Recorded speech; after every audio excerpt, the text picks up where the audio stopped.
Alright guys, so what is up? My name is Zikizoid and I hope you guys are doing great. Now, today we're going to be continuing the series of Star-Crossed Lovers DLC routes for Andromeda 6. Now, for today's video we're going to be doing Bash and we only have Ayami left for the next video or the next episode. So stay tuned for that one. And after that, I think I might be doing a little bit of an experimental video, which is going to be a speed paint of Rayona, which is like my little fan art or my little like homage to the game. So stay tuned for that one and keep your eyes peeled. Also, please subscribe if you want to get notified about my future videos and if you're interested in visual novels and Andromeda 6 in particular. For the first couple of minutes in this DLC, I noticed throughout doing the other routes that there really isn't any choices to be done, and there is only a little bit of banter in the beginning between Bash and Ayami that is about their little squabble about the laundry. They're trying to decide who needs to do the laundry first, and or who needs to do the laundry this time. And we also get to see that down in the docks, we see that the laundry has actually been turned into pink. Like all of the uniforms have turned into pink for some reason. And the captain is very angry. Damon is very cheeky about it. And you know, there's a whole lot of a whole lot of dynamics between all the characters. Bash is accusing Ayami of doing it. And it's really fun, but since there is no choice up until the point where we have to volunteer and choose somebody to go to the laundromat with, then we're just going to be skipping that part and go straight to the choices because that is what you guys are here for. Yep, if you guys want to see the previous episodes or like the previous routes with Calderon, June, and Rayona and Damon as well, then I'm gonna leave those down in the description below or also somewhere around the screen.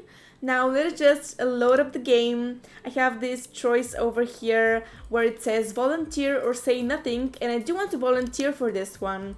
So I might as well get it over with, we say. I cannot see any of them willingly giving up their free time to do work on something as futile as laundry.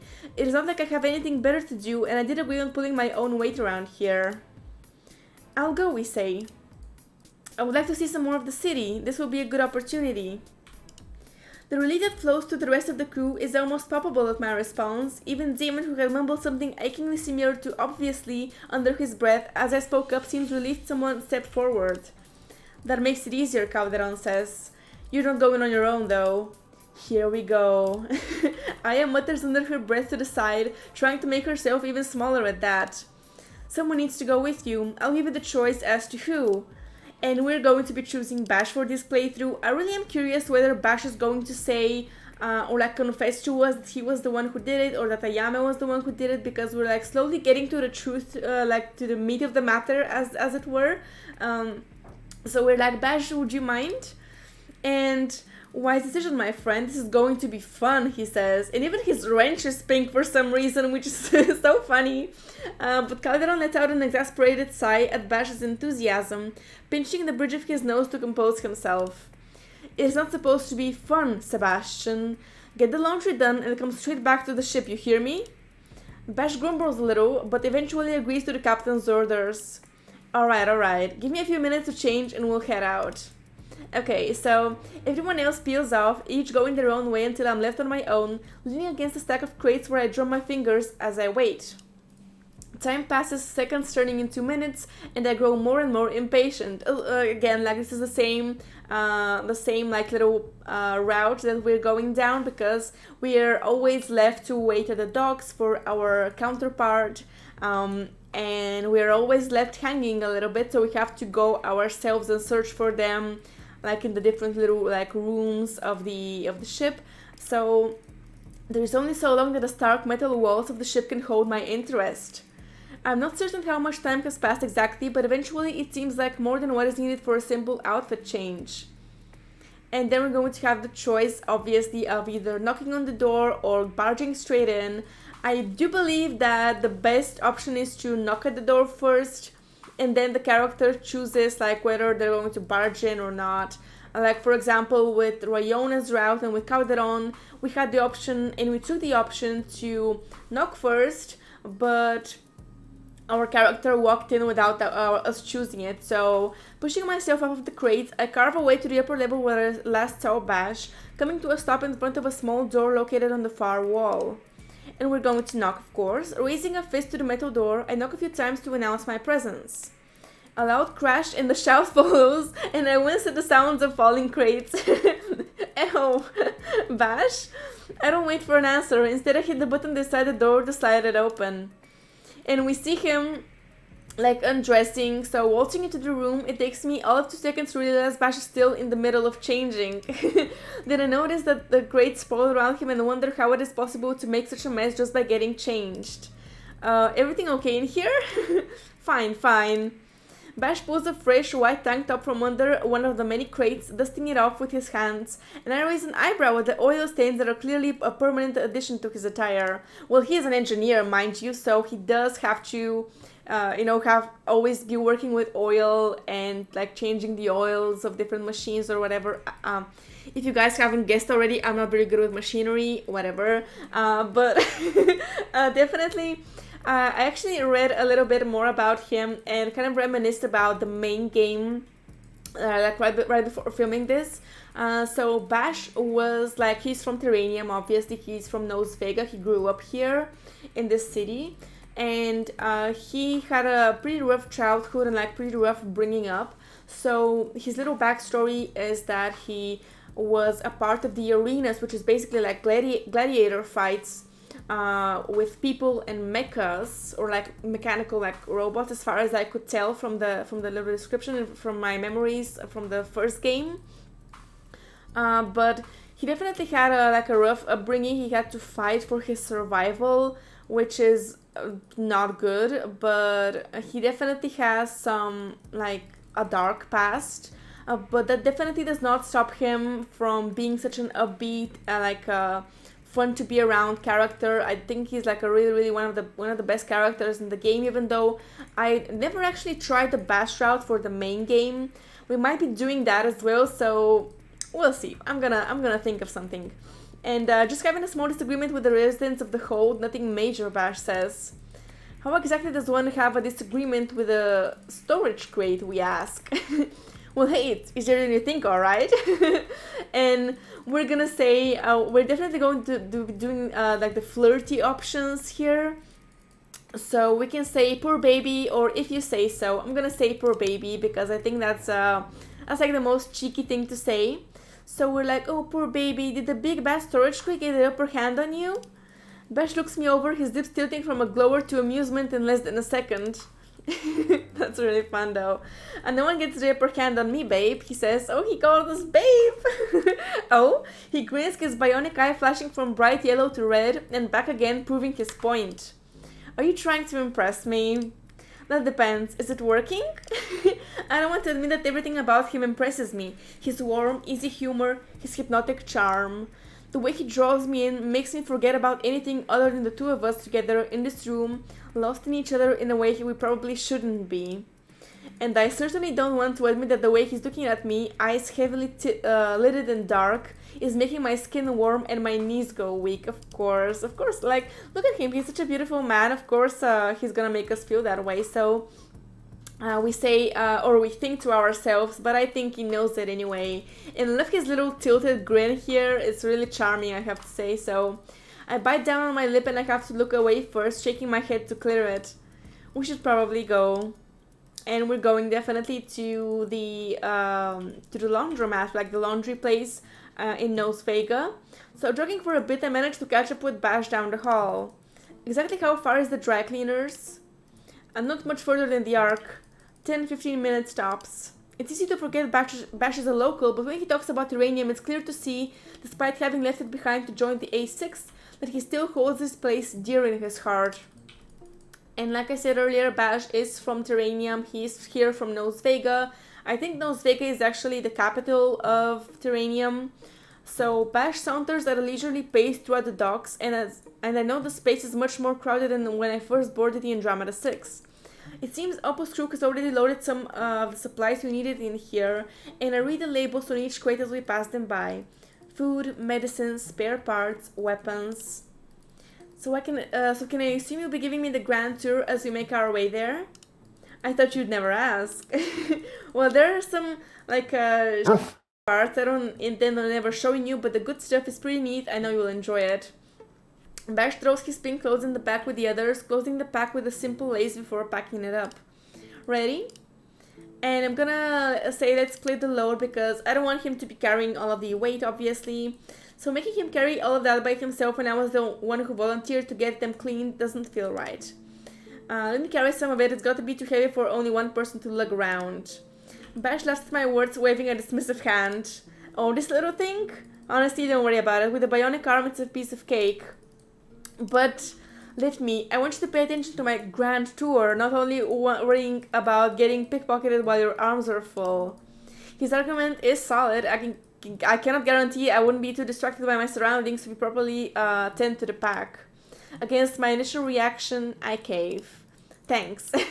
No sweat, now let's get going. It's gonna be a fun time with Bash, I believe.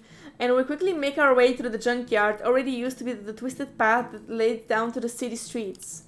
On our way, Bash tells me about uranium and how its lack of water makes farming or even wild plants growth near impossible. He mentions that there are cacti fields around, however, and that they look almost like a garden when in bloom. And they are in bloom right now, so I'm looking forward to seeing what's gonna happen when we go to those fields. Hopefully we're gonna have time to, maybe kiss him. We'll see. So it doesn't take us long to find the dry cleaners, which is half a block away from Oppo's club and hidden down a small side alley. After dumping the laundry on the bewildered attendant, we step back onto the streets looking for a way to kill the time while we wait. The city is packed. Street vendors, food carts, and dozens upon dozens of people take up the streets, spilling out of shop fronts and gathering down alleyways. Dried flower petals lay scattered over the sidewalks, giving off a subtle floral scent, and the more I look around, taking in the sights, the more I get the feeling this isn't your typical day in Nos Vega. And this is, again, we're going to be introduced to the festival. We already know what the Festival of Valen is, but I think that Bash is going to have a much different approach to it, or a much different opinion about it than the other characters so far. I think Rayona was the most excited so far, but let me see how Bash reacts to it. So it's only when an interesting little band strikes up a song on a nearby street corner that I turn to Bash confused. What's going on? Bash laughs as the realization of something unseen breaks across his face. The Festival of Valen, I had no idea it was today. The Festival of what? Valen, it's an ancient Earth tradition. Putting it simply, it's a day that celebrates love. Love?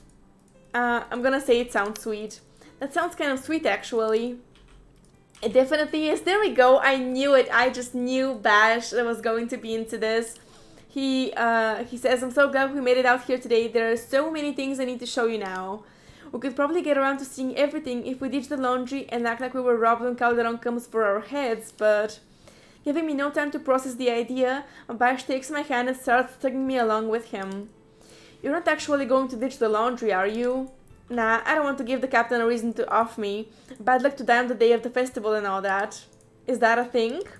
I feel like he's just making stuff up at this point, but he seems so happy that I cannot bring myself to put him down.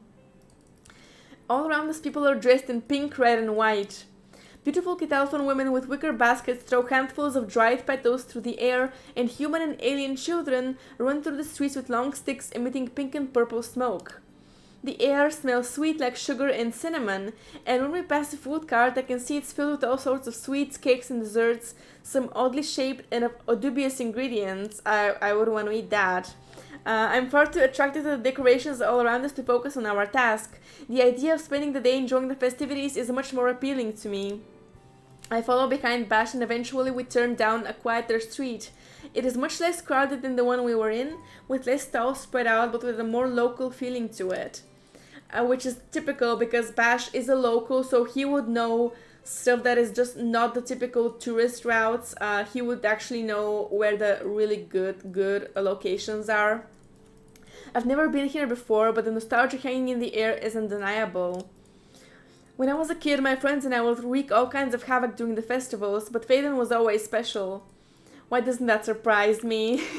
Lovebirds were much easier to prank, too busy being caught up in the atmosphere to ever see us coming. You know those pink and purple smoke sticks those kids were hoarding when they ran by us earlier?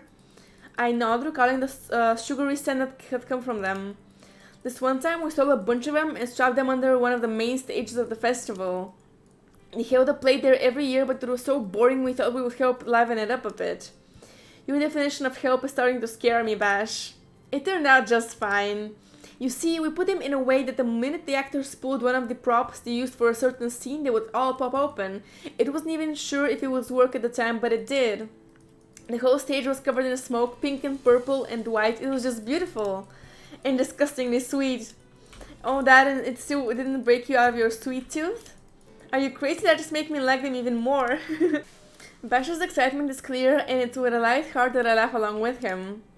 I had never heard about his past before, and now that I've gotten a glimpse, I want to know more. Tell me another story. Bash throws me a wry smile, his cheeks stained a subtle shade of red. Alright, how about this one? I had my first kiss during the festival of Valen. Now that's a story I would like to hear, definitely. You did? And how was it? Who was it? Do I seem like the kind of guy to kiss and tell? Yes, you absolutely do. Well, joke's on you then, you're not getting a word out of me. Was it with Oppo? That I can tell you, no, and not in a million years. They're my friend. Cannot blame you for trying, though. How about a bet? If I win, you have to tell me about your first kiss. And if you win, I will tell you mine. That's not fair. I bet you don't even remember your first kiss. I shrugged, playing coy. He's right, but he doesn't need to know that. Afraid you will lose? I never lose, Bash says. I beg to differ. Okay, game on, kid. What are we playing? It has to be something that he cannot have the upper hand on with his bionic, so cards are out. Rock, paper, scissors too. Flipping a coin? No, that's too easy. Guess the number I have in my head, from 0 to 100. My lips curl into a satisfied smirk as I concentrate on a number. I'm gonna choose 40. Oh, we can choose 69 as well. Let's choose 69. Yes, I think I'm going with. Oh, check those two kids out. What? Nothing. It just looked like they were too young to hang out there on their own. Must have been, what, 7 years old?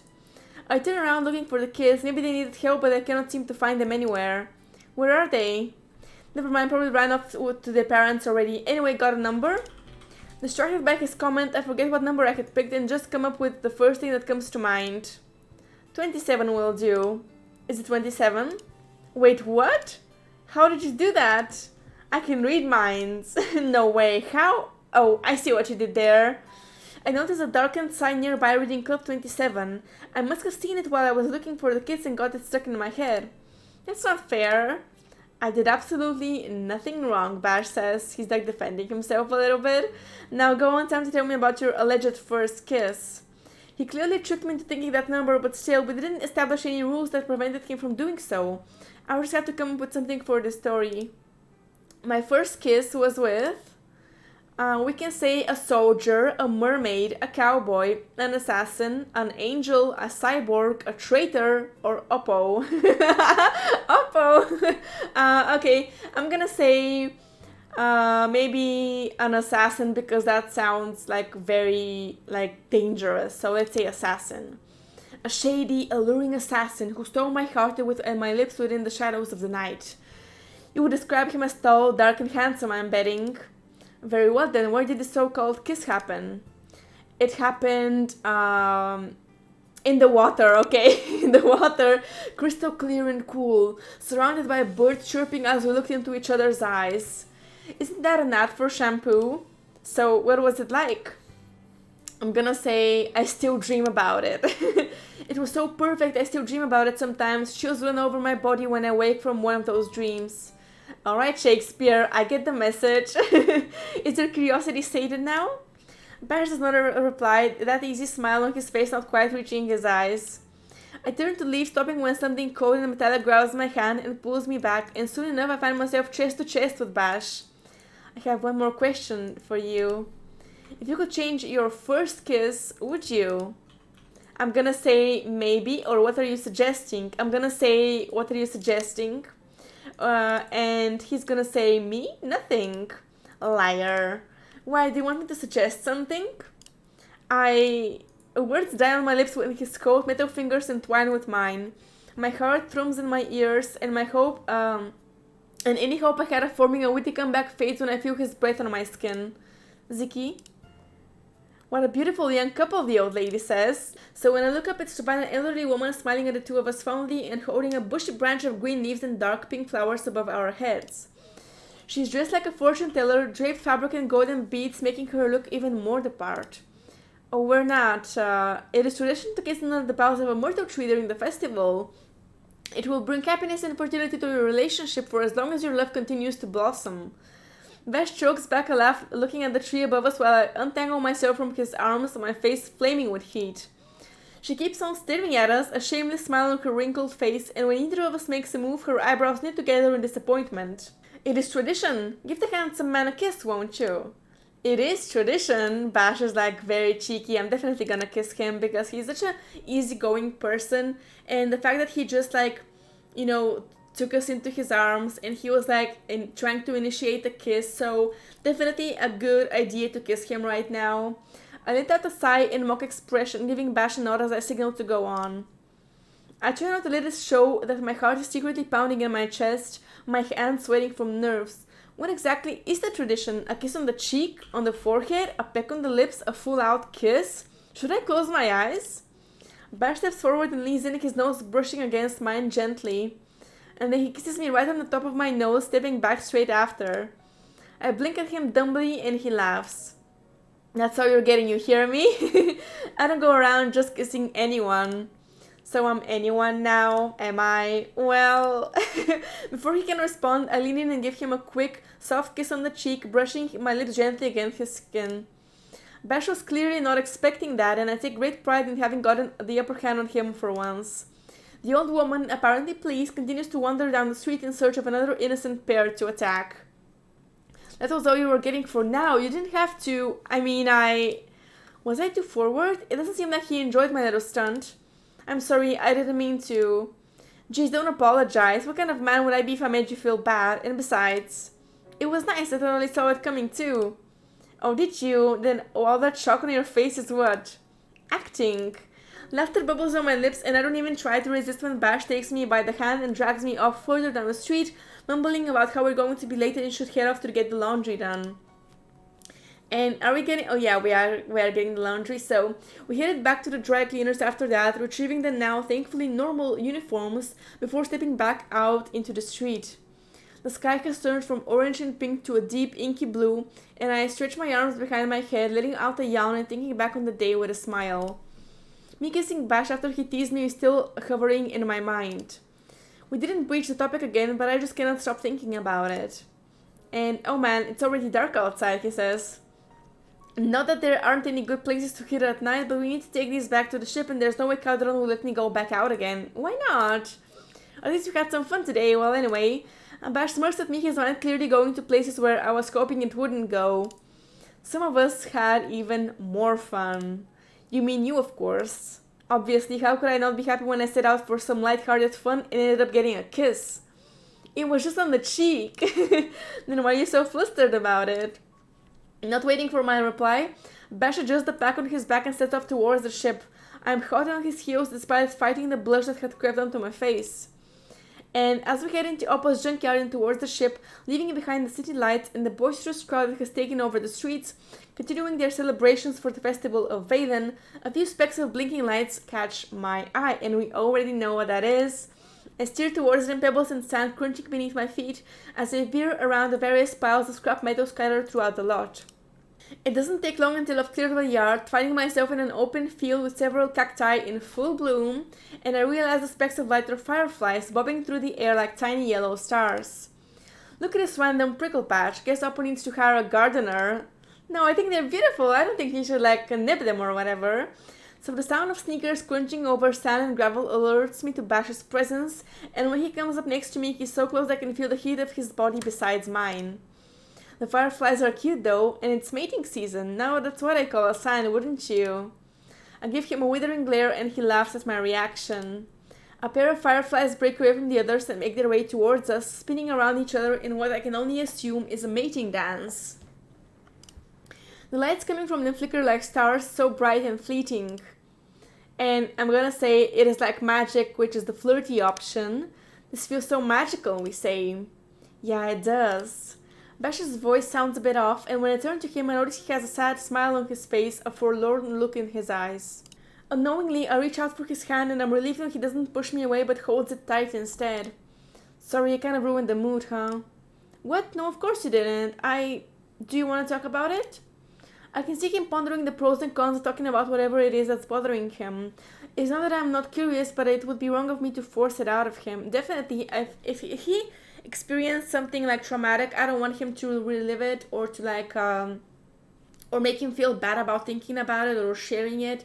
I don't want to force him in any way, so we will see what happens. I would rather he tell me things because he wants to, not because I asked about them. That is definitely how I feel as well. Maybe some other time hey, it's okay. Thanks. We just stand there for a while, hand in hand, shoulder to shoulder. After a couple of moments, Bash's breath hitches in his throat, and when I turn to check on him, I notice his gaze is directed at me. Is there something on my face? Yes, I mean, it's just the fireflies light on you. You look magical yourself, I suppose. My face heats up at his words, and I'm glad I'm leaning against him right now because my knees go weak. Bash? Earlier today when I kissed you, did you like it? The blush on Bash's cheeks fades under the moonlight, his earnest eyes burning against mine, looking for something I couldn't even begin to fathom. Of course I did. No one gets the upper hand on me, but that certainly did, and I liked it a lot. Bash whispers the last part, and my heart skips a beat. I had been terrified he hated the kiss, so to know he liked it too, and possibly even thought about it since... Butterflies flitter in my stomach as he turns towards me, and his free hand moves up to my cheek, holding me gently with his fingers. You do look beautiful tonight, and Bash leans his head forward, his lips so close it makes the hairs on the back of my neck stand, a shiver of anticipation rushing through me. My own body is already leaning in, getting close enough that I can see the links in his bionic eyes shifting, the color turning ever so slightly to an unmistakable shade of red. My thoughts are interrupted by the loud whooshing sound of the ship's landing door opening, and we both immediately pull back, eyes darting anywhere but each other. Guess that's our curfew. Let's, Right, we need to get it on. I mean, on the ship, yes, we need to get it on. On the ship, no, wait. Taking a deep breath, Bash lets go of my hand and turns back to the path we came from. Back to the ship, come on, it's late. Bash hurries back to the ship and I follow suit, watching as he continuously runs the hand over his face as we get closer.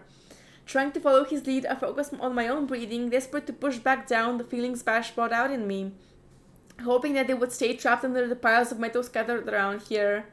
As I focus on the pebbles under my feet, I'm pretty sure we'll get an earful from the captain, but all in all, it was a fun day. I'm glad I got to enjoy the festival of Valen with Bash.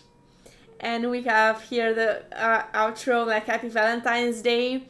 I really enjoyed this route as well. I feel like it was a little bit shorter, but that maybe is because we did skip the intro. But I really enjoyed Bash's attitude towards us, how open he is, how extroverted he is. I think he's like a very easygoing person, fun to be around, easy to be around. But I definitely really got to like learn a little bit more about Bash even before filming this video. Like I said, I kind of reminisced about the main playthrough. It was really fun to like think about him because he's a good character, he's a three-dimensional character, and I definitely enjoyed this DLC.